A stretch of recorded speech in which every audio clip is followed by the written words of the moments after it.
This massive drone strike carried out in late September by Ukraine's Defense Intelligence Agency, the GUR. And they granted CNN unprecedented access to the entire mission. Their target, a Russian ammo depot the Ukrainians say is storing missiles supplied to Moscow by Iran, even though Tehran vehemently denies giving Russia ballistic missiles.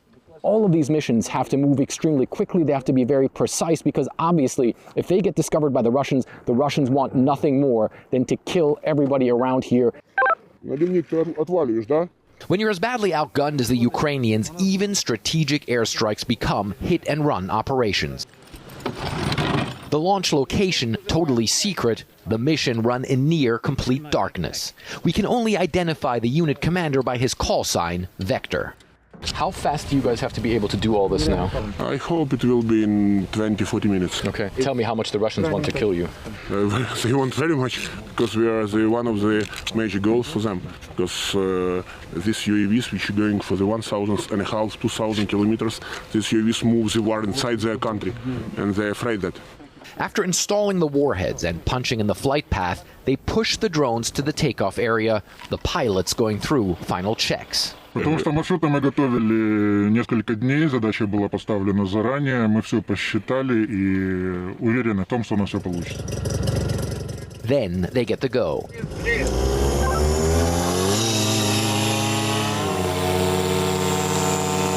The launch is always one of the most difficult and most sensitive parts of the mission. They have to follow the UAV very fast with their cars to make sure it gets into the air all right. The drones disappear quickly into the night sky. The GUR has been behind hundreds of long-range missions into Russia, they say, including this September attack on an ammo depot between Moscow and St. Petersburg, causing massive explosions visible for miles.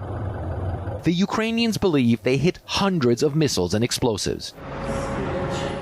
And in July, they hit an oil refinery on Russia's Black Sea coast, causing a major fire there.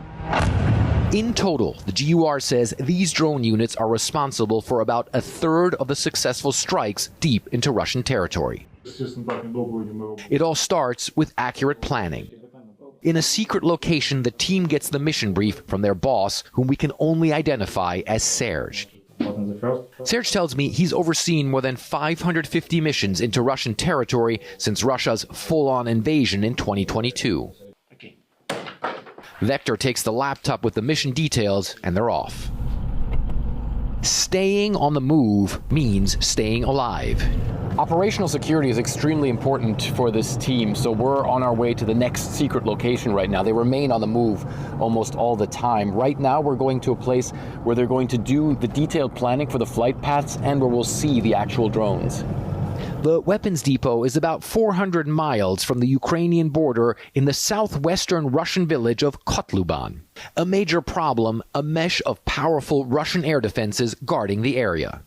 How good are the Russian air defenses and how difficult is it to overwhelm them? Unfortunately, especially last year, it's really good. It's really good. Maybe not perfect because we are successful guys and we find the windows in this work, in these techniques. The drone pilots try to find even the smallest corridors to avoid Russian radars. They gave us permission to show a simplified version of the flight path they calculated for this mission, with dozens of waypoints and changes of direction. But they'll also launch dozens of decoy drones like these, which they want the Russians to detect and to shoot down. They even put tin foil on the wings to give them a bigger radar signature. So you want the Russian radars to see this and think that it's a bigger drone? Of course, yes. Very good, yeah. But these are the actual strike drones. The Ukrainian-made Antonov AN-196 named Lyuty, Ukrainian for fierceness or rage. They carry up to 500-pound warheads and fly around 1,300 miles. And they fit into the back of these nondescript trailers for covert deployment. The Ukrainians say they get good results with the Lyuty drones, but what they really need is permission from the US and its allies to use Western-supplied, longer-distance weapons. Why do you need the permission for using Western weapons deep inside Russian territory? We want to win, we want to finish this war as soon as we can. and we understand that if we will have better equipment, better weapon, we can finish it very quickly. I don't want my son or other children will have a war in the future, so I want to finish it in my life. So for protecting their life from such disaster like we received from Russia. So far, the U.S. is not allowing Ukraine to fire American-supplied weapons deep into Russia, as Russia has escalated its own aerial attacks against Ukrainian cities and infrastructure using heavy guided glide bombs, cruise missiles designed to take out whole aircraft carrier strike groups, and nuclear-capable strategic bombers. All the Ukrainians have are their little drones, launching them in swarms to even have a chance to penetrate Russia's air defenses. They blast the Ukrainian folk song Hey Falcons as the GUR's own birds take to the skies. Back at base, it's crunch time.